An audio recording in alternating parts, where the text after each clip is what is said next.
چې یو کس لګیا شي د بل مور پلار ته کنځل وکړي نو هغوی لګیا شي په جواب کې د مور پلار ته کنځل وکړي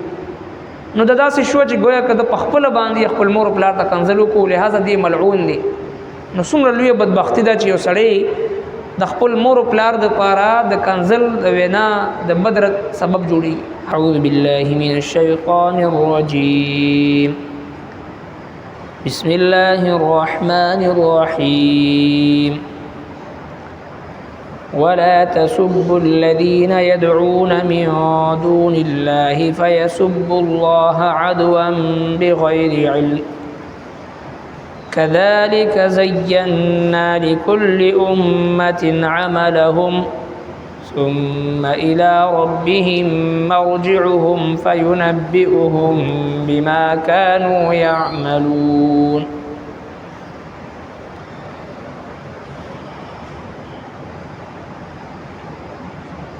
صدق الله العظيم. مخی آیت مبارکوں کی اللہ جل شانہ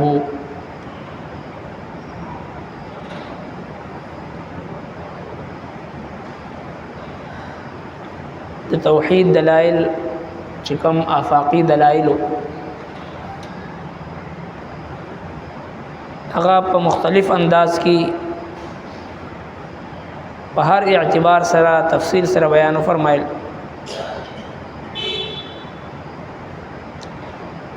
او بیا دا ارشاد فرمایل چې تا ته دغه د توحید آیتونه او مثالونه دا بیان کړی شو چې چا دغه مثالونو نه فائدہ واغشتو د قران کریم نه استفاده وکړه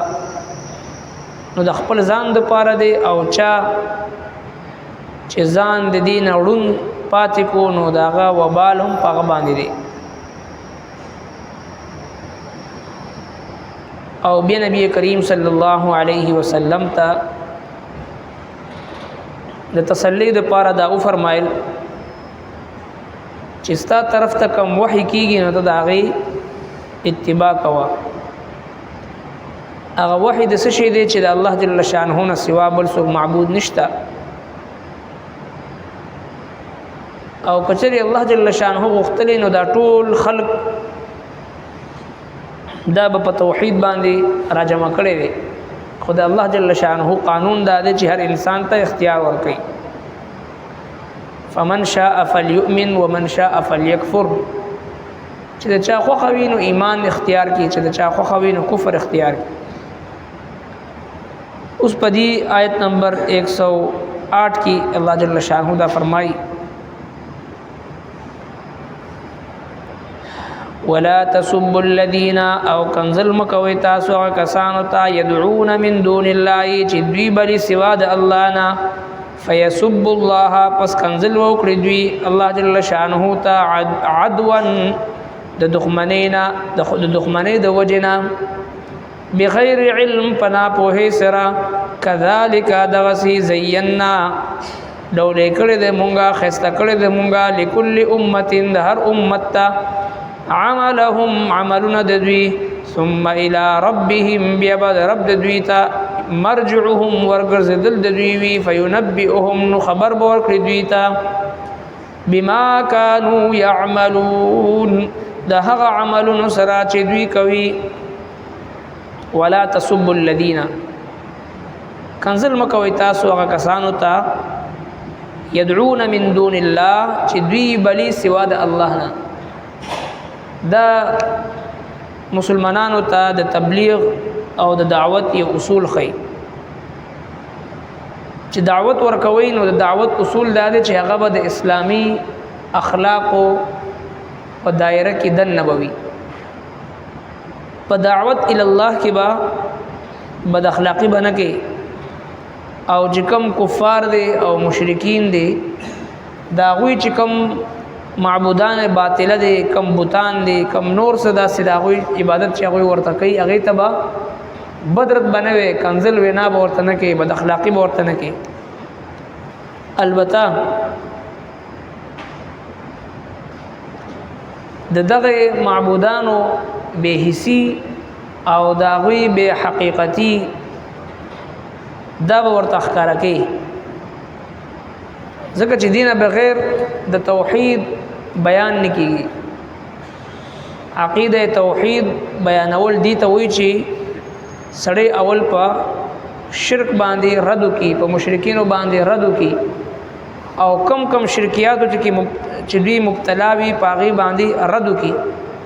هغه نرستو د الله جل شانه صفات هغه بیان کی دي ته وایي عقیده توحید نو لہذا جناب رسول الله صلی الله علیه وسلم او 1,24,000 کم و بیش انبیاء کرامو چې کم کلمه اروړي د خلقو د هدایت لپاره اغا لا اله الا الله آدم صفی الله لا اله الا الله نوح نجیح الله لا اله الا الله موسی کلیم الله لا اله الا الله یوسف صدیق الله لا اله الا الله عیسی روح الله لا اله الا الله محمد رسول الله دي ټول انبیاء کرامو د کلمې لا اله اول د نفي نه ابتدا کی په کم قوم کې په کم مذهب کې چې د غیر الله عبادت کیږي نو ټول مخ کې دا معبودان باطلو او د غیر الله رد بکی لا اله نشته د حاضر ناظر لا اله نشته د بل معبود لا اله نشته د بل حاجت روا او مشکل کشا لا اله اول بد تمام غیر الله نفي بکی غنا بعد الا الله دا الله جل شانه د ذات اثبات بکی اول په شرک باندې او په مشرکینو باندې به رد کې اغه بعد د الله تبارک وتعالى صفات به بیانې نو دي ته وي توحید بعض خلق د الله جل شانه چې کوم صفات دي داغي تذکرو کی او بیا وی چې مونږه توحید بیان کړ نو عقیده توحید بیان اول په مشرکین باندې رد کول دي جناب رسول الله صلی الله علیه وسلم د صفا په غونډې باندې چې کله خپل قوم مخه تدا کلمه کې خود چې لا اله الا الله قولوا لا اله الا الله لا اله الا الله په معنا کې دا 360 بوتانو نفي موجود او دا خبر ورسره نبی کریم صلی الله علیه وسلم مخه ته کې خود کم بوتانو کم بوتان تاسو جوړ کړی دی هغه د نفي او د نقصان مالک غني هغه هیڅ نشي کولی دا هغه هیڅ حیثیت نشته دی هر څه کول والا ذات یو د الله جل شانه ذات دی نو چې کله د 360 بوتانو رد فرمایل نبی علیہ الصلوۃ والسلام نو په دې وخت کې د کانو باران شروع شو په دې وخت کې تنقید شروع شو په دې وخت کې سازشونه شروع شو نو لہذا عقیده توحید بیانول دي ته وی چې د ما سی والله هر څه نفي نو لہذا یو کافر ته یو مشرک ته دغه باطل عقیده ښکارا کول او پاغي باندې رد کول چې ستا دا عقیده چې دا خراب دی او پدی ادي عقیده کې ستا فرق دی یا ایها الناس ضرب مثل فاستمعوا له ان الذين تدعون من دون الله لن يخلقوا ذبابا ولا يجتمعوا له وان يسلبهم الذباب شيئا لا يستنقذوه منه ضعف الطالب والمطلوب الله جل شانه کافرانو دا مثال بیانوي چې خلکو دا مثال ووري چې کوم تاسو عبادت کوئ د الله نه سوا هغه یو مچ قدر ته هم نشي پیدا کولی او پیدا کول خو لري خبره ده کچري دا غوي د مخینه مچ څه شی او تختین او هغه ته نشي اشاره ولي نو الله جل شانه دا غوي هغه به حقیقتی او دا غوي هغه به وقعتی او دا غوي هغه به حسی او دا غوي هغه به بصیر الله جل شانه بیانای نو لہذا د مشرکین په شرک باندې یا د کافرانو په کفر باندې رد کول د دې ممانعت نشته دی ممانعت د دې خبري الله جل شانه کړی دی چې یو مسلمان چې کله یو کافر ته دعوت ورکړي یو مبلغ چې کله یو غیر مسلم ته دعوت ورکړي نو د اسلام چې کوم اهم او بنیادی اصول دی د دعوت ال الله هغه اصول مطابق به دعوت ورکړي غیر اخلاقی الفاظ باندې استعمال غیر ذکر جناب نبی کریم صلی الله علیه وسلم ارشاد فرمایل چې هغه کس ملعون دی چې هغه خپل مور او پلار ته کنځل کوي. صحابه کرام عرض وکړو چې یا رسول الله دا څنګه کېدای شي چې یو کس خپل مور او پلار ته کنځل وکړي؟ نبی کریم صلی الله علیه وسلم ارشاد فرمایل چې یو کس لګیا شي د بل مور پلار ته کنځل وکړي نو هغه لګیا شي په جواب کې د مور پلار ته کنځل وکړي نو دا داسې شو چې گویا کده په خپل باندې خپل مور پلار ته کنځل وکړو لہذا دی ملعون دی. نو څومره لوی بدبختی ده چې یو سړی د خپل مور پلار د پاره د کنځل د وینا د بدرت سبب جوړي. حالانکه اولاد داسې پکار دي چې هغه مور پلار د پاره د سترګو یو خوالي وګرځي، د مور پلار د پاره د سکون او د عزت او د وقار ذریعہ وګرځي. اولاد داسې پکار دي چې د مور پلار د ژوند نرستو په ژوند کې هم او د ژوند نرستو د نیکنامۍ او د فخر او د اعزاز ذریعہ وګرځي. اولاد داسې پکار دي چې دغه په وجه باندې خلک د مور پلار ته دعاګانې وکړي. اولاد داسې پکار دي چې هغه د خپل د والدینو د پاره د خیر او صدقه جاریه سبب وګرځي، نه داسې چې د وجه نه خلک د مور پلار ته کنځل وکړي. نبی علیہ السلام فرمایل چې کم کس د خپل مور پلار ته کنځل کوي دی ملعون دی.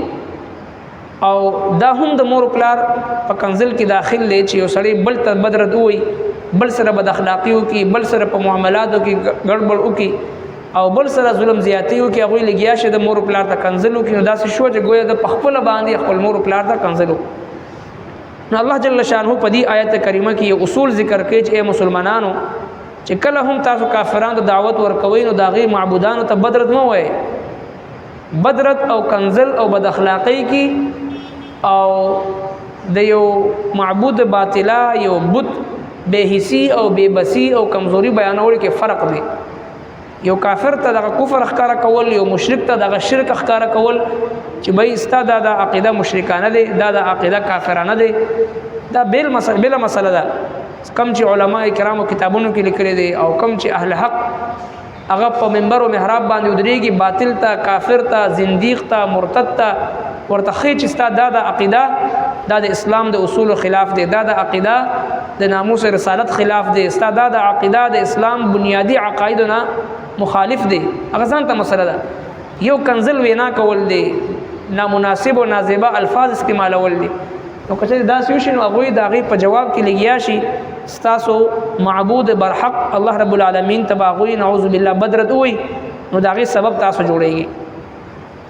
ولا تسبوا الذين او کنزل مکو یغه کسانو ته يدعون چې دوی بلی من دون الله سوا د الله نه فيسب الله پس کنزل بوکړي دوی الله جل شانه ته عدوا د دشمنی د وجنا بغیر علم فنا په سره کذالک دغه شان زینا ډولې کړي د مونږه خسته کړي د مونږه لكل امه عملهم هر امت ته عملونه د دوی ثم الى ربهم بیا رب د دوی ته مرجعهم ورغزدل بد دوی وی فینبئهم نو خبر به ورکړي غدوی ته بما كانوا يعملون دا عمل نصرت دوی کوي